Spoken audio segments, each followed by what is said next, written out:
하겠습니다.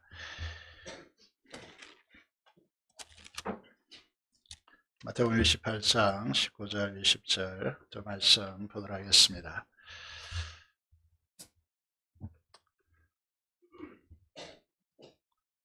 소열도록 하겠습니다. 그러므로 너희는 가서 모든 민족을 제자로 삼아 아버지와 아들과 성령의 이름으로 세례를 베풀고 내가 너희에게 분부한 모든 것을 가르쳐 지키게 하라.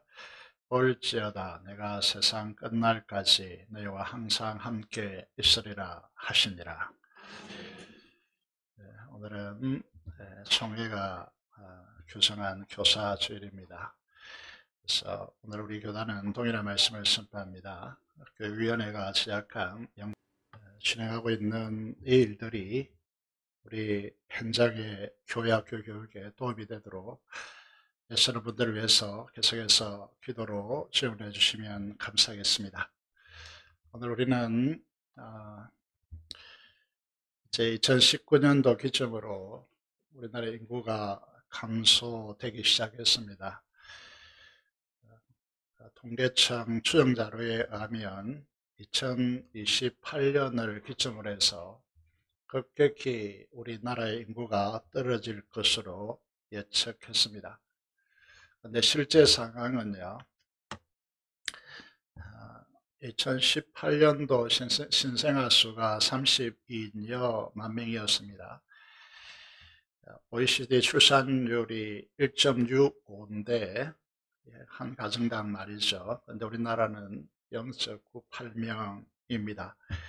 2018년도에 이렇게 예측되었는데 실제로는 2021년도 통계청 발표에 의하면 이 전망치보다 훨씬 더 많이 떨어져서요.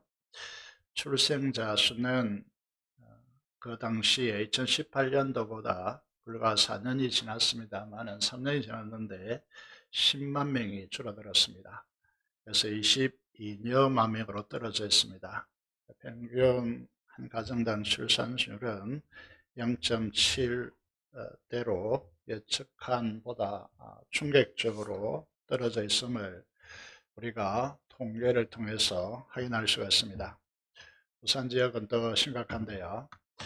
부산의 학생 수가 급감하고 있고 8개 특별 강례시 중에서 부산에서 작년 부산일보의 보도입니다.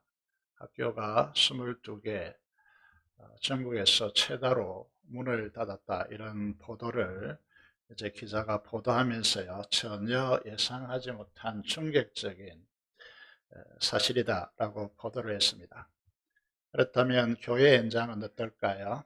1917년 그 당시에 부산 중앙교회 목사님 신밀래 목사님이 부산노예 전도회 집회 세미나에서 강사로 이런 통계를 내놓은 적이 있습니다. 2010년에 유년부가 377명이었는데 2017년은 106명으로 떨어져 있고 학생부는 240명이었는데 164명으로 떨어져 있고 학생부는 240명인데 7년 만에 106명으로 떨어져 있습니다. 이것을 20개 교회로 나눠보면요, 유년부 평균 출생률은 8명, 학생부는 5명이 되는 것이죠. 정말로 심각한 상황이고 지금은 훨씬 더 심각하겠죠. 이게 반등하지 못하면 우리 교회들은 얼마 가지 못한다, 이렇게 보여집니다. 주님은 이제 날씨를 분별하는 유대인들에게 이렇게 말씀했죠. 너희는 날씨를 분별하면서 어떻게 이 시대를 분별하지 못하느냐, 그렇게 말씀하셨습니다. 마찬가지로 오늘 이 시대도 세계를 우리는 말씀 요한계시록으로 우리는 이제 바라보게 되어지죠. 세계는 전쟁이 없을 것이다, 세계화를 이룰 것이다, 이렇게 예측했지만은 지금 계속해서 탐욕이 가중되고 있고 또 자원은 계속해서 부족하기 때문에 기근이, 자연 환경이 계속해서 좋지 못하기 때문에 군사를 가지고 그런 나라들은 어떻게 하겠죠? 부족한 자원을 전쟁으로 침공하여서 확보하려고 하겠죠. 그래서 주님은 종말에 기근과 전쟁이 그치지 않을 것이라고 이미 예고해 놓았습니다. 이런 이제 시대 상황, 세계는 그렇게 가고 있고요. 그러면 교회의 상황은 이제 보신 대로 유치, 유년부가 급격히 줄어들고 있고, 학생들과 청년들은 교회에 가봤자 뭐 하노라고 하는 이런 이제 심리가 깊게 깔려 있기 때문에 교회에 심각한 상황을 이제 노출시키고 있는 것이죠. 그렇지만은 우리가 믿음의 사람이라면 꿈꿔야 하죠. 하나님의 말씀으로 시대를 돌려놓아야 합니다. 그래서 우리는 그 작은 자가 천명을 이루겠고 그 약한 자가 강골 이룰 것이다. 때가 되면 나 여호와가 썩기 이루리라고 약속하신 약속을 붙들고 예수 없는 큰 자, 이들이 이 역사를 이루어낼 수 있는 것이 아니고요. 예수 있는 그 작은 자, 약한 자를 통해서 하나님의 역사는 우리에게 이루어질 것으로 말씀드릴 수 있습니다. 이 말은 하나님의 말씀을 절대시하고 순종하는 예수 그리스도가 있는 자들을 통하여서 자신의 무릎을 꿇고 자신의 자아와 의지를 항복시키는 하나님께 기도하는 사람들 통해서 이 역사는 이루어질 것으로 믿습니다. 지금 우리에게 중요한 것은 이제 우리의 선조들이, 우리의 아버지, 우리의 할아버지 세대들이 화면과 같이 금요일에도 자주 비춰드렸습니다만은 아이를 낳고 아이를 옆에 데리고 이런 이제 일들은 요즘 세대에서 잘 꿈꿀 수 없죠. 그런데 이 절박함이 이런 기도들이 오늘 조국 교회를 만들어서 우리가 누리고 있는 것인데, 만약에 우리 세대가 이 영성을 잃어버린다면 어떻게 우리의 다음 세대는 어떻게 될까요? 여러분, 이런 이제 문구가 있습니다. 내가 새벽을 깨운다. 새벽이 되어서 어쩔 수 없이 일어나는 사람들이 아니고 새벽을 깨우는 사람들이 되어야 하고, 이런 문구가 있죠. 너무 바빠서 기도합니다. 바쁘기 때문에 기도할 시간이 없다라가 아니고 너무 바쁘기 때문에 기도하는 사람들이 되셔야 한다라고 하는 것이죠. 여러분, 조국교회 부흥은 누가 만들 것입니까? 요즘 우리 교회 성도님들 보면 변함없이 새벽 기도의 자리를 여러분 묵묵히 지키는 분들이 있습니다. 짧은 시간을 보면 이게 드러나지 않겠지만요, 긴 세월을 보면 이건 반드시 그 응답으로 드러나는 부분이다 라고 말씀을 드릴 수 있고요. 여러분, 이 새벽 기도를 통해서 교회 부흥을 갈망하는 새 가족들이 있는데요, 지난주에 보니까 택시를 타고 오더라고요. 여러분, 이제 불교 무교였다가 혹은 사주 단지를 모시고 달마 그림을 사서 걸어놓고 빌던 그분들이 핵심하여서 교회 새벽 기도 재단에 이제 기도를 쌓고, 한 분은 새벽에 말씀을 이제 기록하고 요약해서 지인들에게 보내는 이런 부분들이 작은 일이라고 생각할 수가 있겠지만 이런 일들이 쌓여서 하나님의 놀라운 역사를 이뤄내는 것이죠. 우리가 계속해서 보고 있지만 지난 이제 3, 40년요, 1980년대 이후에 우리의 3, 40년의 시간들은 조국교회는 성령 충만한 시대가 아니었습니다. 성령에 시들게 하시는 역풍이 분 시대였다. 이렇게 이제 한 신학자가 책을 통해서 소개하고 이것이 이슈가 되고 있습니다. 이 시대는 아무리 몸부림쳐도요, 하나님의 임재의 영광을 경험하지 못하기 때문에 이런 시대에서 믿음 안에서 말할 수 없는 영광스러운 즐거움으로 기뻐하는 것이 무엇인지 흠뻑 젖어드는 시대가 아닙니다. 부모와 교사들이 아이들에게 신앙을 심고 믿음으로 세우기 위해서 몸부림친 시간들이 얼마나 힘들었는가 우리는 너무나 잘 알고 있죠. 그러하기에 버텨오느라고 참 고생이 많으셨습니다. 자녀 세대들도 마찬가지죠. 성령 충만한 하나님의 임재의 영광이 경험되지 못했기 때문에 영적 체험이 없는 고달픔 속에서도 순종하여 왔다는 건 참 착한 친구들이다, 이렇게 말씀을 드릴 수 있겠습니다. 그러면 이런 이제 현상이 왜 일어나는가, 그 원인은 무엇인가를 우리가 알아야 됩니다. 계속해서 우리가 방치해 놓을 것이 아니고 이제 우리가 이 진단을 정직하고 분명하게 해야 됩니다. 그 원인은 어디 있습니까? 근본 원인을 진단하셔야 된다는 거죠. 그것은요, 우리가 알아야 될 것이 우리의 그 무엇보다 우리의 상황을 하나님의 말씀보다 위에 두었다는 것이죠. 그게 나타낸 현상이 무엇입니까? 순종을 위해서, 말씀에 순종하기 위해서 고난을 거부합니다. 말씀에 순종하기 위해서 어려움 당하는 것, 그걸 거부한다는 거죠. 그래서 나와 내 상황을 위해서, 다시 말해서 내 성공을 위해서, 내 편안해지기 위해서야 말씀과 하나님을 수단화한다는 것이죠. 여러분, 이것이 어렵게 들리겠지만 실제로 이제 우리가 큐티를 지금 사무엘상을 하고 있기 때문에 여러분, 사사시대를 우리에게 비춰주고 있고요. 사사시대의 가장 응집된 이제 가정이 엘리의 가정입니다. 엘리의 두 아들들에 대해서 여러분 어떻게 말하고 있습니까? 이게 말씀이 희귀하고요. 하나님의 임재의 영광이 없는 시대에서요. 여러분, 그건 이제 자기소개를 하나님의 왕대심보다, 말씀보다 위에 놓았기 때문에 이런 현상이 찾아오죠. 그러면 이 제사장, 엘리 제사장 두 아들에 대해서 이렇게 진술하고 있습니다. 이 아들들은 행실이 나빠 여호와를 알지 못하더라. 여러분, 교회 나온다고 또 제사장이라고 하나님을 아는 게 아닙니다.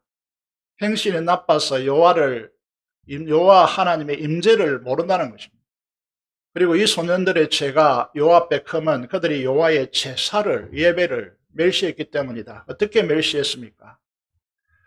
여러분, 이게 하나님의 임재를 경험하지 못하다 보니까 하나님께 드려지는 이 제사 제물, 고기들 삶는데 그 삶는 것을 막 갈고리로 이제 세 개의 갈고리 만들어가지고 이제 건져가죠. 그것도 차지 않으니까 어떻게 하죠? 하나님의 제사에 있어서 기름은 우리가 레위기를 통해서 보았지만은 여러분, 기름은 반드시 태워서 하나님께 드리도록 되어 있습니다. 그런데 그것을 삶지 않는 생고기를 가져가는 것이죠.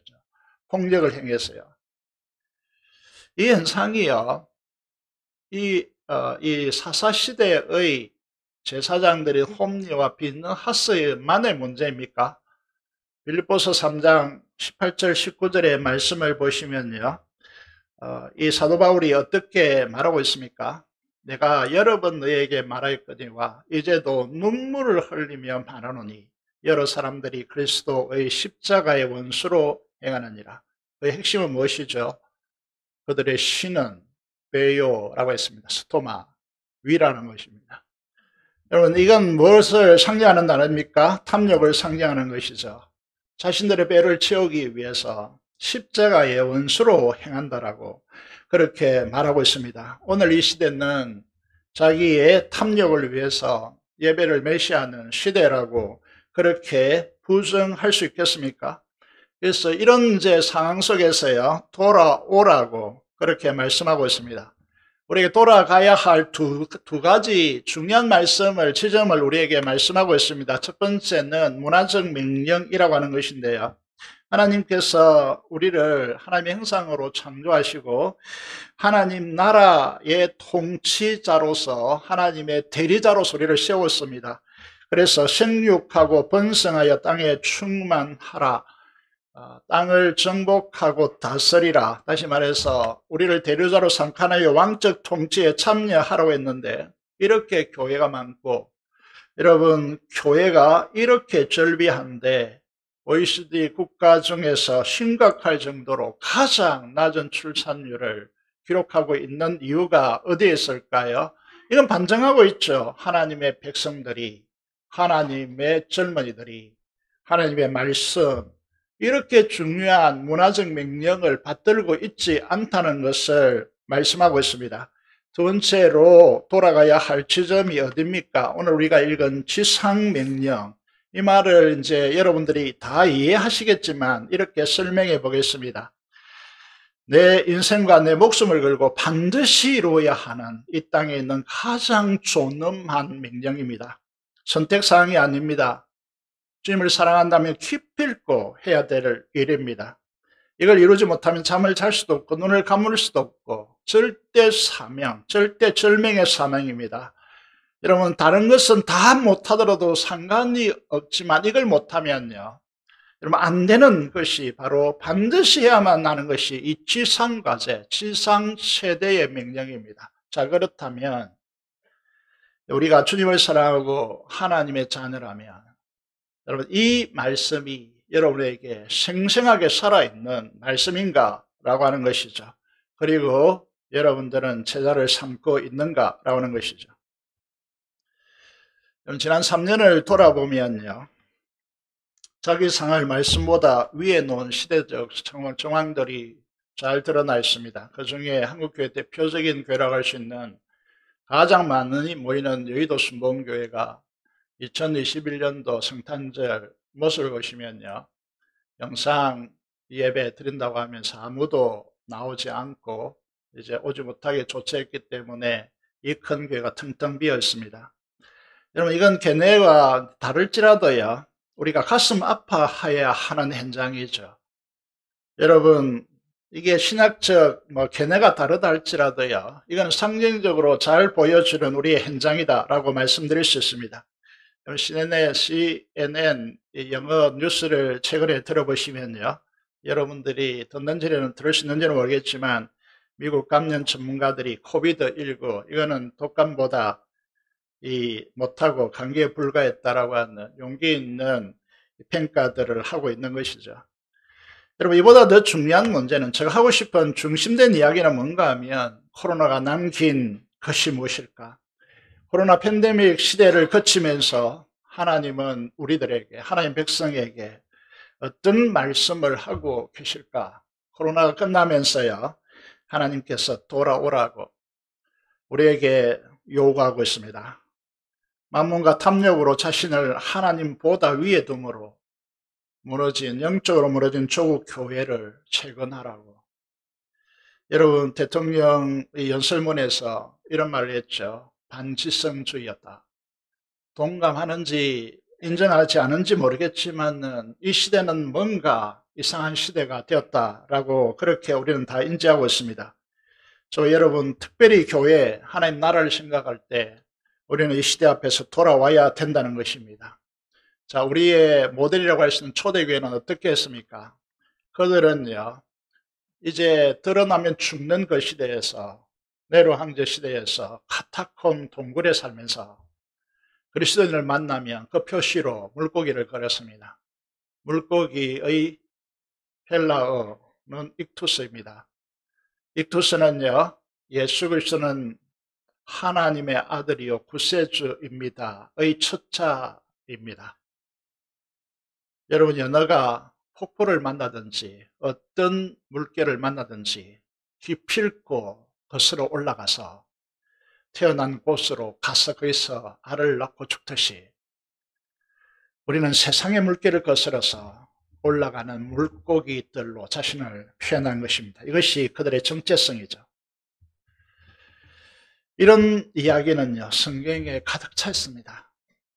최근에 우리가 묵상한 룻기도 마찬가지죠. 남편은 죽었고 재산은 다 잃었고 시어머니 혼자 소망 없이 남겨져 있고, 시어머니는 이 며느리들에게 돌아가라, 너희 아버지 모압의 아버지 집으로 돌아가라고 했지만은 시대를 물개를 탔다면 돌아가야죠. 자기 소견대로 서견의 어른대로 행함으로 왕이신 하나님의 말씀을 멸시하는 사사시대였어요. 하나님의 말씀보다 재산을 더 귀중히 여겨서 기업의 땅을 버린 엘리멜렉의 폐허의 집에서 룻은 시대의 조류를 타지 않고 헤세드, 하나님의 말씀에 자신을 걸었습니다. 이것이 룻기 1장 16절의 말씀이죠.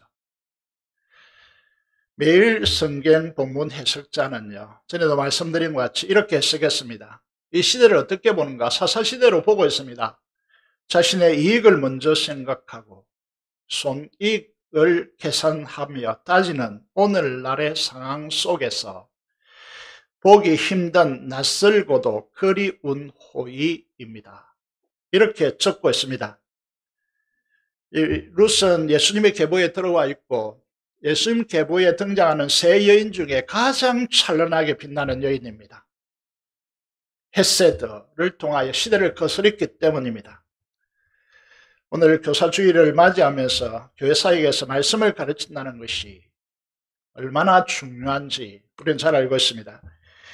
교회에서 중요한 사역이지만 가장 힘든 사역 중에 하나이죠. 탈진할 정도로 시간과 자신의 에너지를 써야 하고 자기의 물질을 허비해야 하고, 그래서 누구도 하고 싶어 하지 않는 사역입니다. 이전에 화면에 나온 윤성대 총회 교육위원장 목사님께서 우리 교사들에게 특강을 실시했는데 그 특강에서 이렇게 말했습니다. 교사의 사명은 버티는 데 있다 라고 하는 것이죠. 교사의 사명은 버티는 것이다 라고 했습니다. 여러분, 이 시대의 희망은 어디에 있습니까? 이런 교사들에게 있습니다. 어떤 교사들에게 있습니까?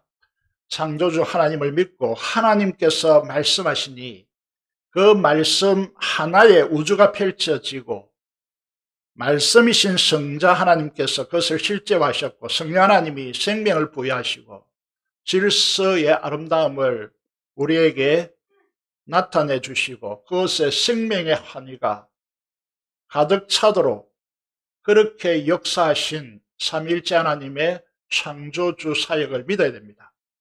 우리 신앙은 여기에서 출발하는 것이죠. 말씀을 가르쳐 지키게 함으로써 성령 하나님께서 역사하시고 생생하게 살아있는 하나님의 나라가 경험되게 해야 됩니다. 자, 여기에 중요한 교육 목표가 있는데 우리의 이 목사인 저도 부모인 여러분들도 여러분 교사들도 이런 의미에서 항송한 부분이 있죠. 여러분의 삶의 현장에 하나님의 나라가 실제적으로 경험되고 있느냐는 것입니다. 이것이 중요한 문제이죠. 이 일이 실제로 일어나려면 무엇을 해야 합니까? 오늘 우리에게 주신 주님의 지상명령은 그 비밀을 우리에게 드러내고 있습니다. 그래서 보석 같은 말씀이다라고 말씀드릴 수 있습니다. 보시면요. 지상명령을 통한 기독교 교육 원리, 이걸 우리 교단에 천명했는데 첫 번째는 이렇게 말씀되고 있습니다. 지상명령이 무엇인가 하면 제자를 삼으라는 것인데 제자를 삼기 위해서 마태복음 28장 20절에 보면 내가 너에게 분부한 모든 것을 가르쳐 지키게 하라. 어마어마한 말씀이죠. 어떻게 주님께서 분부한 모든 것을 가르쳐 지키게 할 것인가? 이건 무엇일까? 여기에 대해서 우리가 분명한 이해가 필요하다 이렇게 말씀드릴 수 있겠죠. 그것은요, 뭐라고 되어 있습니까? 예수님께 분부한 모든 것이 무엇이라고요? 빨간 것이 써있죠. 무엇입니까? 하나님 나라입니다. 왜 그렇게 말씀드릴 수 있는가 하면 마태복음에 한정되어서 말씀드려 보겠습니다. 잘 들어보십시오. 마태복음 4장 17절에 예수님께서 세례를 받으시고 처음으로 선포하신 말씀이 무엇입니까? 회개하라, 천국이 가까이 왔느니라. 이 말씀은요, 회개하는 말은 돌이키라는 것입니다. 지금까지 살아온 방식에서 돌아서라고 하는 것이고, 천국이 가까이 왔다는 것은 우리가 죽어서 들어갈 그 천국이 여러분 문 앞에 와 있다는 뜻입니다. 여러분 코앞에 와 있다는 뜻입니다. 여러분, 이것이 마태복음이 첫 번째 공식적으로 주님께서 말씀하신 부분이고, 두 번째 보시고자 하는 것은 적어낸 대로 마태복음 13장입니다. 마태복음은 양파 구조로 되어 있다 이렇게 말합니다. 1장과 28장이 쌓여 있고 그 껍질을 하나하나 2장과 이제 27장이 이렇게 연결되어 있습니다. 그걸 하나하나 껍질을 뺏겨나면 속이 나오죠. 그 속에 해당되는 것이 마태복음 13장입니다. 거기에는 무엇이 가득 차 있습니까? 천국 비유가 가득 차 있습니다. 천국 이런 것이다. 천국은 이런 것이다. 천국 이런 것이다. 계속해서 반복하고 있습니다. 여러분, 예수님께서 말하고자 하는 것은 무엇이라는 겁니까? 하나님 나라 천국이라는 것입니다. 예수님께서 죽으시고 부활하셨죠. 부활절 지났습니다. 그러면 뭘 하십니까? 주님께서 성천하시죠. 성천일까지 우리는 성천 예배를 드립니다. 성천 기념해 가지고. 그런데 주님께서 부활하시고 성천할 때까지의 이 기간은 얼마입니까? 40일이죠. 이 40일 동안 주님께서 뭘 하셨습니까? 여러분들에게 우리의 살 수 있는 날이 40일밖에 없다면 여러분 뭘 하겠습니까? 여러분에게 딱 40일밖에 살지 못한다고 하면 여러분 뭘 하겠냐고요? 뭘 하시겠습니까? 뭘 하실까요? 여러분에게 40일밖에 주지 않는다면 여러분 남아있는 자녀들이나 여러분 소중한 사람들에 가서 무슨 말을 하겠습니까? 무엇을 하시겠습니까? 예수님은 무엇을 하셨을까요? 무엇을 하셨을까요?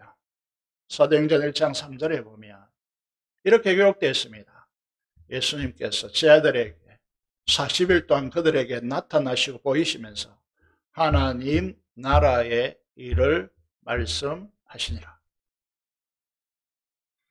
처음도 마지막도 그 중간의 핵심도 뭐라는 거죠?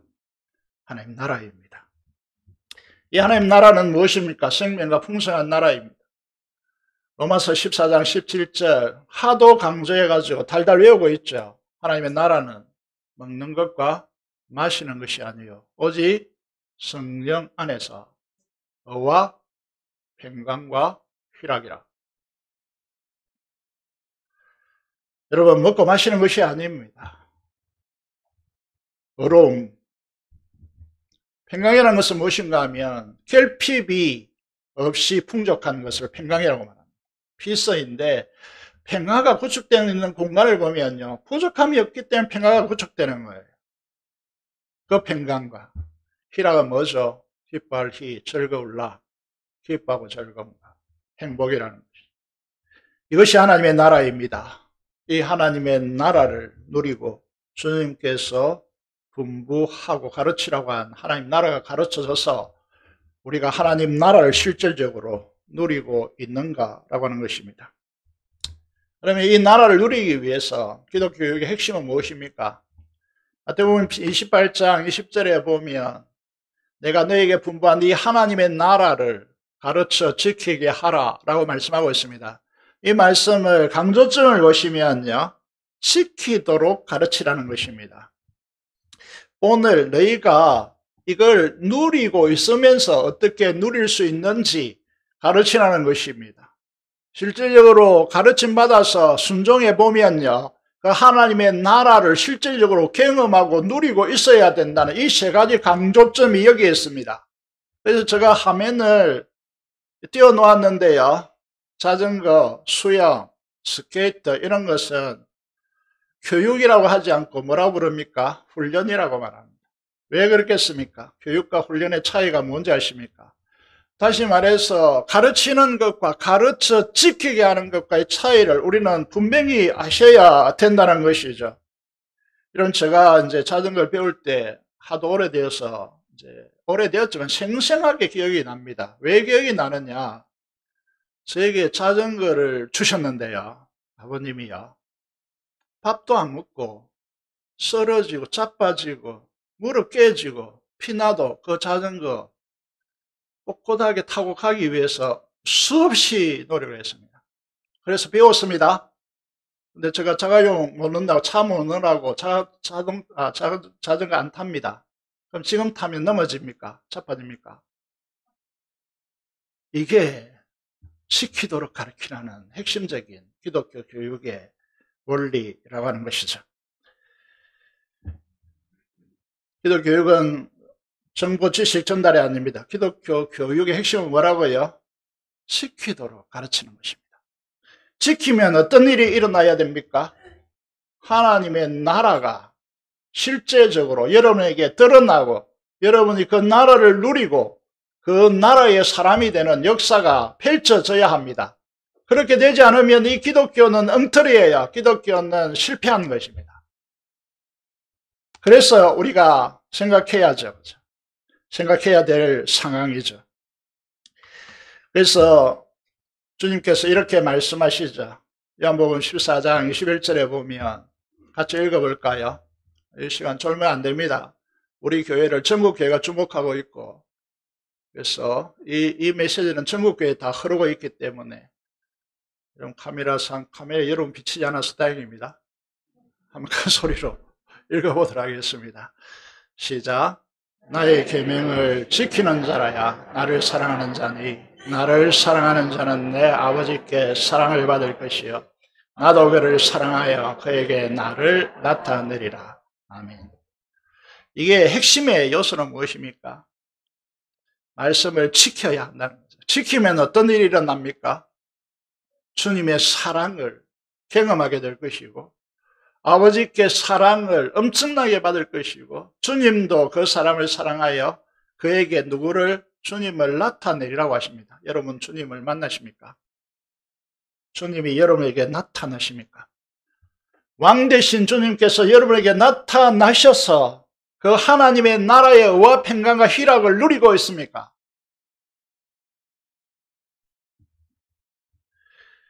여러분 누가 가르칠 수 있습니까? 사도행전 1장 1절에 보면 예수님의 사역을 이렇게 요약하고 있습니다. 예수님은 가르친 것이 아닙니다. 어떻게 했습니까? 행하며 가르치셨다. 이렇게 됐습니다. 행하며. 여러분 교육에 있어서 여러분이 누리고 여러분이 알고 그걸 실제화하지 못했는데 예를 들어서 기도를 생각해 보세요. 기독교에 있어서 가장 중요한 기도인데 기도에 응답받지 못했다면 오늘 이제 당의 장로님이 부인 되시는 권사님이 눈에 치명적인 이제 이게 뭐가 떠올라고 그 부분이 보이지 않아서 긴급하게 응급실에 들어갔다는 거죠. 그래서 들어가기 전에 이곳에 와서 기도하셨다는 거죠. 그리고 벽병을 가서 검사를 했습니다. 하나도 문제가 없다는 거예요. 그럼 기도를 해보고 기도가 응답되어야 기도의 응답의 기쁨을 가지고 그 기도, 야, 기도는 이렇다라고 가르쳐지는 거예요. 그죠? 기도를 모르는데 어떻게 가르칩니까? 기도가 이런 하나님의 엄청난 역사가 온다고 그렇게 경험하지 못했는데, 야, 너 기도해야 된다. 이렇게 속삭여봤자, 그거는 의미가 없는 자녀들이 알아듣지를 못하죠. 그래서 우리가 행하며 가르쳤다. 주님께서 이 원리가 기독교 교육에 작동되는 거죠.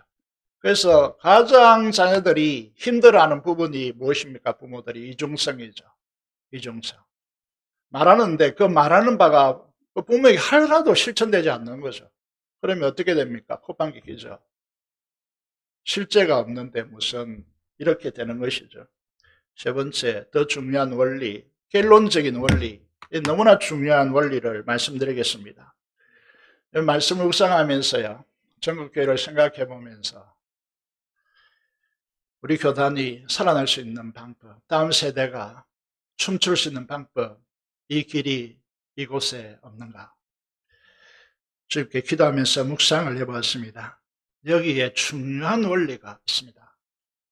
거기 보면 마태복음 28장 19절의 말씀을 보면 너희는 가서 모든 민족을 제자로 삼아 아버지와 아들과 성령의 이름으로 세례를 주라 라고 되어 있습니다. 세례와 기독교 교육이 무슨 관계가 있는가? 여러분, 저희 최근에 묵상한 것으로 가장 중요하다는 사실을 발견할 수 있었습니다. 여러분, 여기에 보시면 기독교 교육의 세례의 중요성에 대해서요. 요한일서 2장 27절에 보시면요. 강조점을 표시하기 위해서 색깔을 달리 써놨습니다. 주께 받은 바 기름 부음이 너희 안에 간다. 너희는 예수 믿는 사람들에게요. 주께로부터 받은 바가 있습니다. 그게 기름 부음이라고 되어 있습니다. 그 기름 부음이 너희 안에 가는데 아무도 너희를 가르칠 필요가 없고 오직 그의 기름 부으심이 모든 것을 가르치며 또 참되고 거짓이 없나니 너희를 가르친 그대로 주 안에 거하라고 말씀하고 있습니다. 주께 받은 바 기름 부음은 무엇을 말합니까? 성령 하나님의 내주하심을 말합니다. 우리 안에 계신 성령 하나님을 말하는 거예요. 요한복음 14장 26절에 보면 그분을 보혜사라고 말하는데 도움을 주시는 우리 안에 계셔서 우리를 위로하시고 도움을 주시는 분이란 뜻으로 보혜사라고 읽었습니다. 곧 아버지께서 내 이름으로 보내실 성령, 그가 너희에게 어떻게 한다고요? 모든 것을 가르치고 내가 너에게 말한 모든 것을 생각나게 하시리라고 말씀하고 있습니다. 무슨 말씀입니까? 기독교 교육에 있어서 핵심적인 분은 성령 하나님이십니다. 그래서 기독교 교육의 세례가 중요한 것입니다. 예수님을 우리 안에 모시고 주님과 연합되어지는 성령을 우리가 연합되는 세례를 받을 때 우리에게 주어지는 가장 놀라운 축복은 성령 하나님을 우리 가운데 보내신다는 것입니다.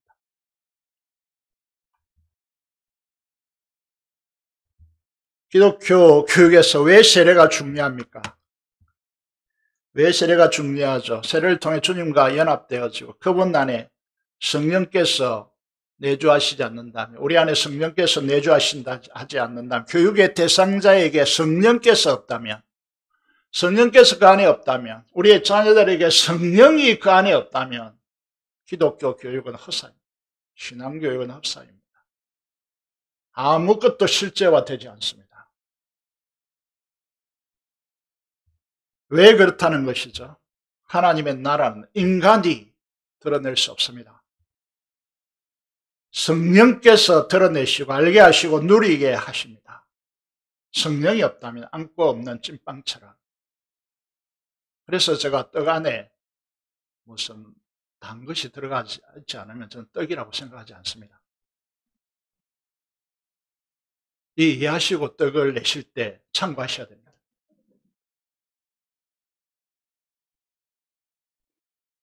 저 농담을 하고 있는 거 아시죠? 제가 선호하는 영적인 의미를 아시겠죠? 성령 하나님이 그 안에 없다면 하나님의 나라를 볼 수도 없고 누릴 수도 없고 경험할 수도 없습니다. 여러분, 나눔도 이 대상들에게 의미 없습니다. 하나 이렇게 해서 그렇지 충격적인 이야기입니다. 신라의 시조가 누굽니까? 신라를 누가 창건했습니까? 박흑거세, 박씨이고 흑거세라고 합니다. 흑거세 이름이 좀 안 좋습니다.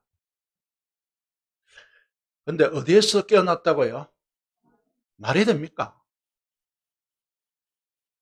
당군신화는 곰이 마늘을 먹어서 인간이 됐다고 했는데 이게 다 신화이죠. 요즘 초등학교 어떻게 가르치는 거 봤더니 이민족이 침입했대요. 이민족이래요. 이런 신화보다 더 충격적인 이야기가 하나님이신 예수님과 우리가 연합되었다는 이야기입니다. 이의 선물을 주시기 위해서 어떻게 하셨죠? 성자께서 인간이 되어 피조물이 되어 우리에게 오셨습니다. 우리 죄를 위해서 지옥의 행벌을 받으시고 천하보다 더 귀한 주님의 생명을 죄의 대가로 지불하셨습니다. 우리가 주님과 연합되어서 부활에 참여함으로 죽었던 영을 되살려서 우리의 안에 있게 했습니다. 여러분, 요즘 개를 좋아하잖아요. 그죠? 시골에서 자라났기 때문에 개가 집안에 같이 산다. 이거는 어릴 때 상상을 하지 못했고 시대가 참 많이 변화되었습니다. 개를 아무리 좋아해도 개와 결혼해서 한 몸이 될 수 있습니까? 없습니다. 마찬가지로 하나님이신 성자께서 예수님이 피조물인 우리와 연합되어서 한 몸이 될 수 있습니까? 생각을 좀 해보세요.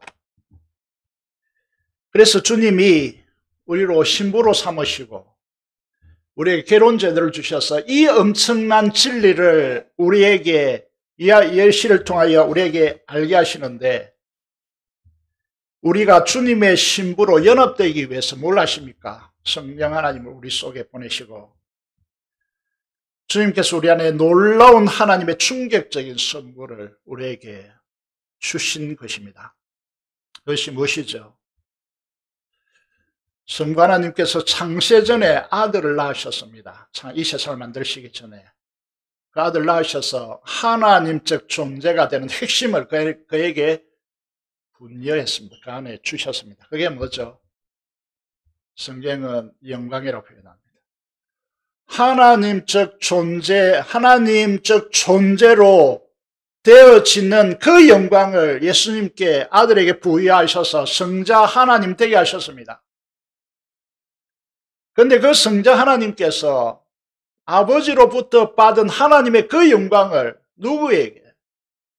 구원받은 우리에게 분유하셔서 우리에게 주셔서 신부 예수님과 결혼하기 위해서는요, 연합되기 위해서는요, 동일한 존재가 되어야 됩니다. 그래서 우리를 하나님의 자녀로 세우신 겁니다. 그 자녀들에게는 하나님적 존재됨의 영광을 우리에게 부여하신 것이죠.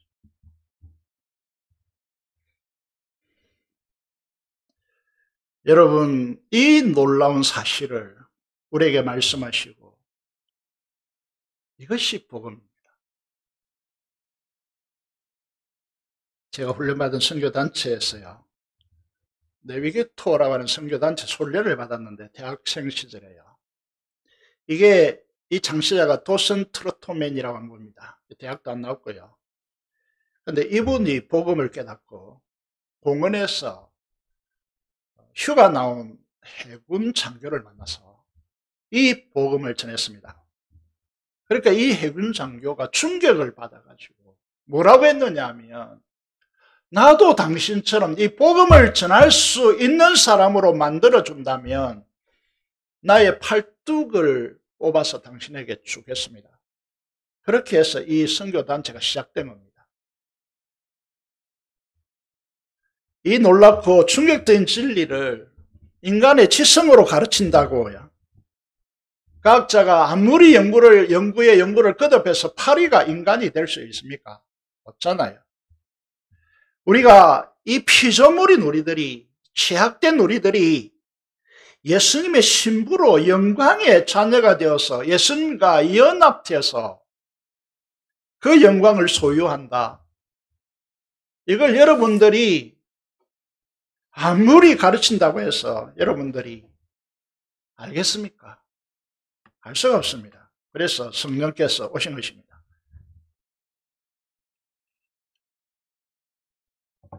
사도행전 1장 3절 4절에 보면 예수님 마지막 40일을 하나님의 나라의 일을 말씀하셨다고 했습니다.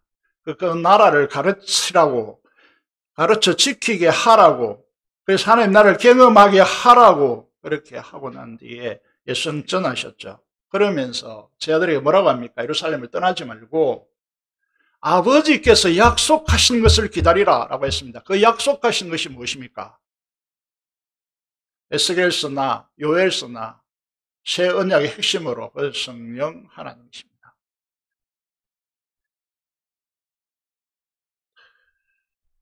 예수님께서 제자들을 예루살렘의 율법의 대가들, 박사학위를 5개 이상 가지고 이런 사람들을 제자로 삼으신 것이 아닙니다.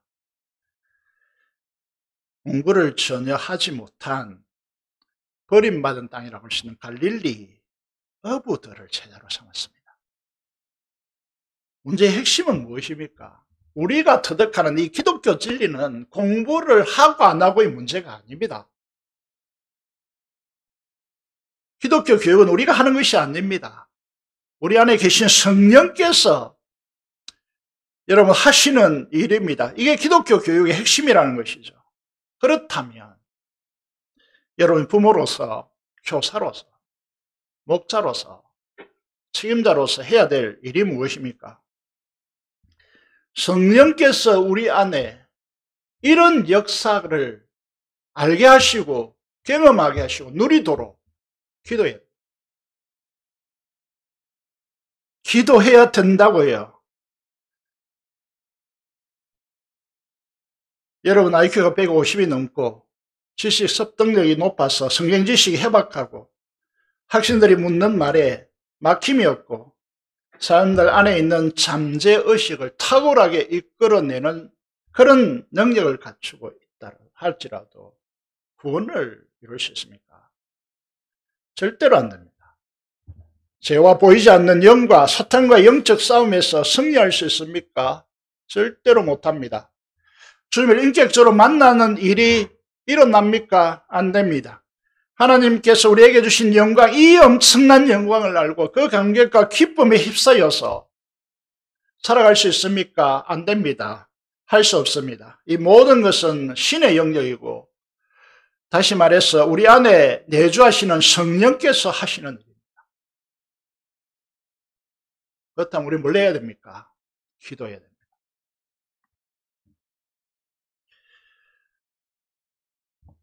이런 제목을 붙였습니다. 화면을 보십시오. 졸지 마시고 지각변동. 인생의 가치관과 세간의 대혁명이 일어나는 길은 어디에 있습니까? 빌립보서 3장 7절 9절에 보시면요. 사도 바울이 어떻게 고백합니까? 율법의 대가죠. 그랬던 그가 내게 유익하던 모든 것들을 다 해로 여긴다. 왜 그렇다고 합니까? 모든 것을 잃어버리고 배선물로 여긴다. 왜 그렇다고 합니까? 예수 그리스도를 아는 지식이 가장 고상하기 때문입니다. 이 혁명이 여러분에게 일어나 있습니까? 사랑하는 여러분, 말씀을 통하여서 하나님의 나라를 드러내고 그 나라를 경험함으로써 이전의 모든 가치와 세계관을 다 내려놓고 하나님 나라로 살아가는 이 운동은, 이 일은 어떻게 일어납니까? 말씀을 가르쳐 지키게 함으로 일어납니다. 그러면 어떻게 해요? 어떻게 일어나죠? 성령의 역사로 일어납니다. 성령의 역사로 일어난다는 말은 우리는 무엇을 해야 된다고 하는 말이라고요? 기도하셔야 된다. 기도 없이 하나님 나라는 실제 하지 못합니다. 경험되는 것은 불가능합니다. 사랑하는 여러분, 지식을 주려고 하지 마십시오. 아무도 이 시대는 그걸 기대하지 않습니다. 뭘 줘야 됩니까? 하나님의 나라를 증명하고 하나님의 나라를 드러내서 안겨줘야, 그래야 인생이 바뀝니다. 그래야 행복해집니다. 이 척박하게 파도처럼 쓰나미처럼 밀려오는 이 세상 가운데서 이길 수 있습니다. 주님 앞에 설 수 있게 한다는 거죠. 기도하여 성령의 역사로 지키도록 말씀을 가르침으로 하나님 나라와 통치자 주님을 인격적으로 만나게 하십시오. 그 역사를 경험하게 해야 된다는 것입니다. 어디에서 결정난다고요? 오늘 기도의 꼴방에서 결정납니다. 오늘 그리스도인들이 실제로 기도하지 않는다면요, 그 가정과 자녀와 교회와 이 민족이 함께 망하자는 것입니다. 이 시대에 성령의 후폭풍이 불고 있는 시대라고 했습니다. 이제 끝나야 합니다. 누구에 의해서 끝내야 됩니까? 말씀을 상황보다 위에 두는 사람을 통해서, 그래서 무릎을 꿇고 기도하는 사람을 통하여서 끝이 나야 합니다. 우리 다음 세대가 하나님 나라로 행복해야 된다는 거죠. 여기 보시면 갈라디아서 6장 6절에 7절이죠. 어떻게 합니까? 말씀을 가르치는 자와 모든 좋은 것을 함께 하라. 말씀 가르쳐는 존중하지 않으면요, 우리에게 도움이 되지 않습니다. 무엇으로 심든지 그대로 그래라. 하나님은 정직하신 분이십니다. 말씀에 실질적으로 헌신하지 않고 말씀에 지키지 않는데 하나님 나라가 일어날 수가 없는 것이죠.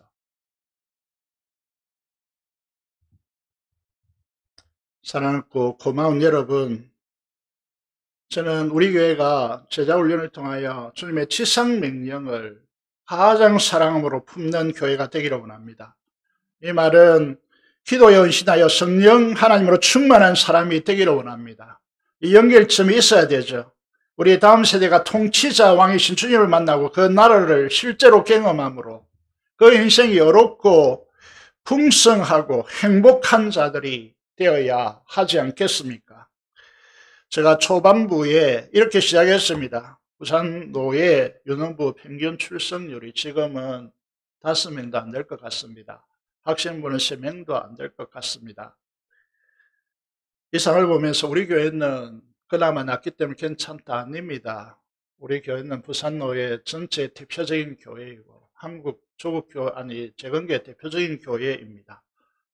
책임이 우리에게 있다는 것이죠. 우리 교회가 출석 300명 규모라면 교회 학교 청년부까지는 100명의 규모야 정상적입니다. 어제 유년부는 야외 행사를 가졌습니다. 학생들은 친구를 초청하여서 2주 동안 계속 이 일을, 친구를 초청하여서 함께 즐거운 시간을 가지는 이 일을 계속하고 있습니다. 청년부는 부흥을 기대하고 리더십 훈련을 하고 있습니다. 엄청난 노력을 지금 경주하고 있습니다. 반등될 수 있도록, 이 물결이 역으로 흐를 수 있도록 여러분의 기도가 필요합니다.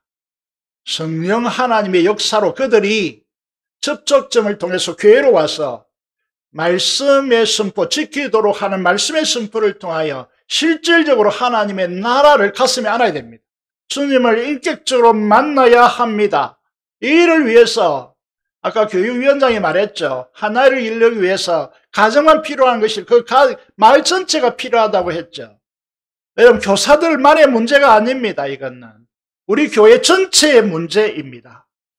우리가 기도로 협력하고 기도로 하나님의 나라가 그들에게 경험되어지고, 그래서 그들의 인생의 가치관이 아르바이트를 넘어서고 자기의 일들을 먼저 넘어서고 하나님의 지상명령을 품고 하나님 나라를 도모하고 모든 삶의 가치가 중심 되신 그리스도로 재편되어지는 그런 역사가 일어나도록 아이들 유년부 지난주에 이름을 제가 하나하나 불렀죠.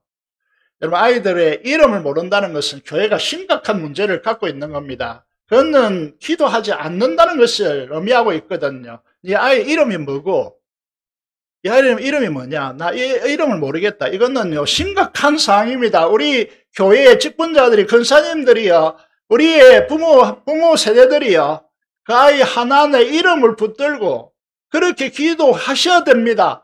모른다면 요청하십시오. 이름을 사진과 함께 좀 뽑아도 이렇게 적극적으로 하셔야 됩니다.